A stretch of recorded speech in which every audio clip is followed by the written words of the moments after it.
Hello, I'm Jim Morningstar, Director of Transformations and your guide through this 8-session advanced practicum and apprenticeship in community building.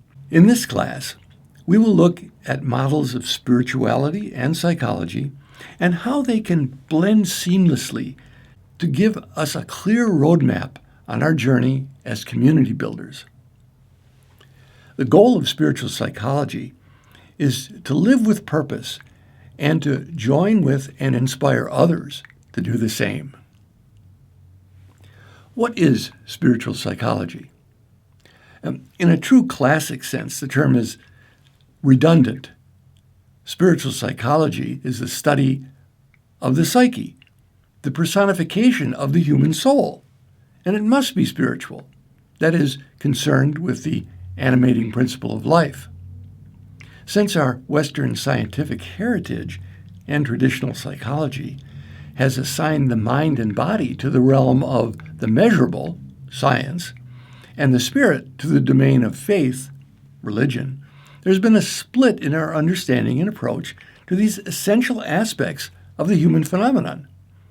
The advent of holism as a philosophical tenet in the latter part of the 20th century heralded a fundamental shift in consciousness from linear or causal thinking toward systemic awareness. We can no longer operate with an old mechanical model if we are to understand the interdimensional realities that allow us so much freedom and expansion in our capabilities.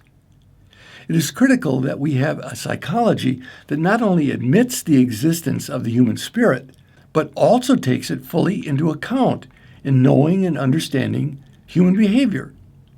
Just as important for us is to have a spirituality that incorporates the discoveries we have made about mind-body connection and how the mind and body mirror and manifest our spiritual intentions.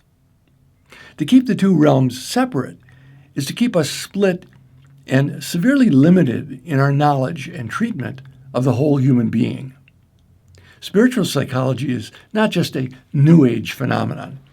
Each generation brings in a New Age of sorts, but the changing values during the latter part of the 20th century heralded a paradigm shift in worldview that got the label New Age, astrologically associated with the age of Aquarius. As often happens when there is a great departure from a former system, as we go through in adolescence, the swing is radical and in the beginning can be ungrounded. For example, if accumulation of material wealth was a prominent value in a prior system, then anything and everything that is non-material may be embraced and assumed to be of value in the beginning of a new system. We have matured over time, however, beyond the artificial split between material and non-material, science versus religion, and have begun to evolve integrated, valuable advances in world consciousness. What can we learn from traditional approaches to spirituality? The goal of spiritual pursuit has been called enlightenment. This is a form that connotes a higher state of consciousness in which individuals live in a non-dual reality, able to emit and shed light on areas of darkness or confusion in which most humans live. There appears to be a molecular shift in such individuals that affect not only their way of seeing life, but also their bodies in the way they participate in life. Scientific studies have been done on individuals with reputed higher states of consciousness, which document dramatically lower levels of the indices associated with fear and tension, as well as abilities to regulate autonomic neurological functions out of the range of most humans. There have been these individuals documented throughout human history. Let me say here that I witness the general level of human consciousness is raising, and that every one of us has had tastes of these states, and that if we are open systems individuals committed to growth, we continue to elevate our consciousness throughout our life.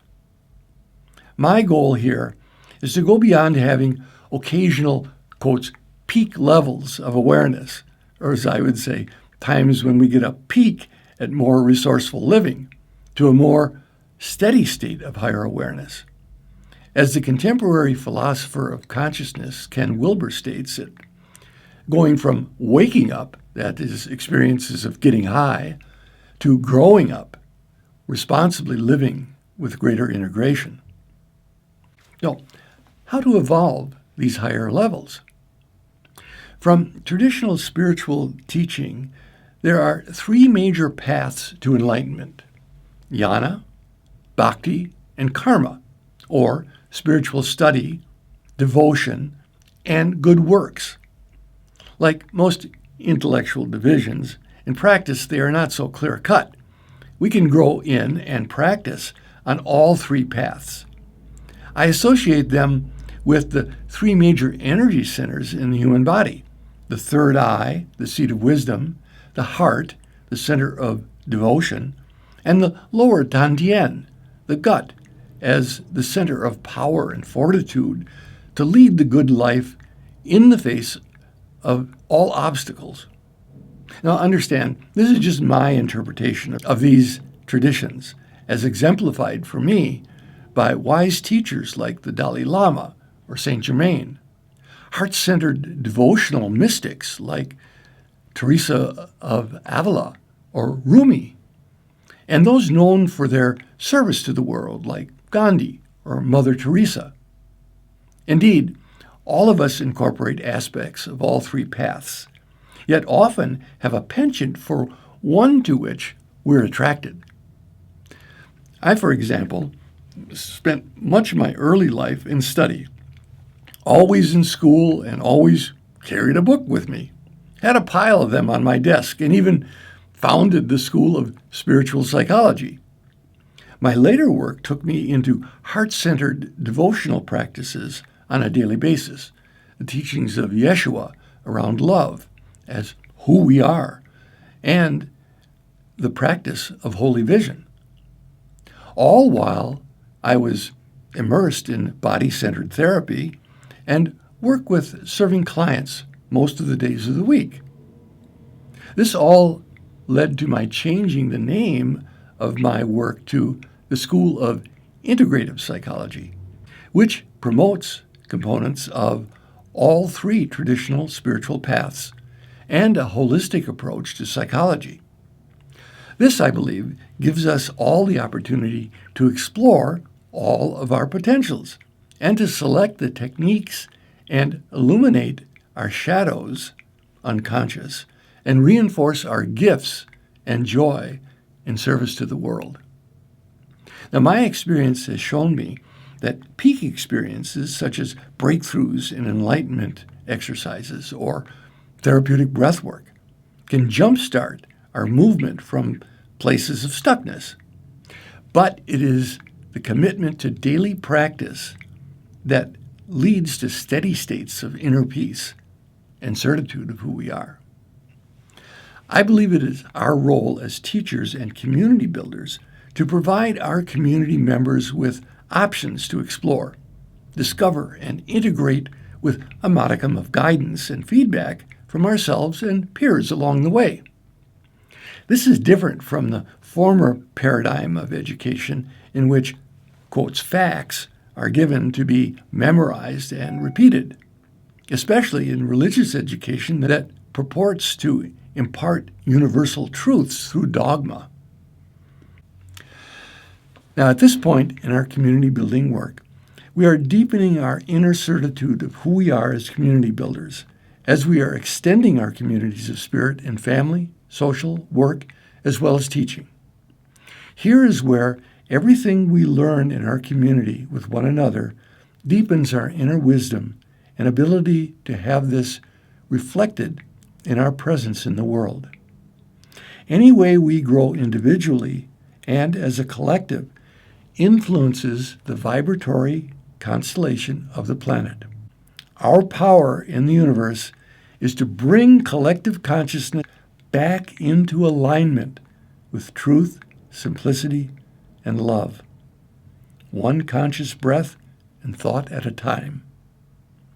We do this work as community builders each day by using our minds to be discerning of what is useful and healing and growing for us, not judging and separating ourselves as above or below others. Each of us has been given the power to end the reign of separating judgments in the world, controlled by fear, and to bring peace into our hearts in the eternal now of love.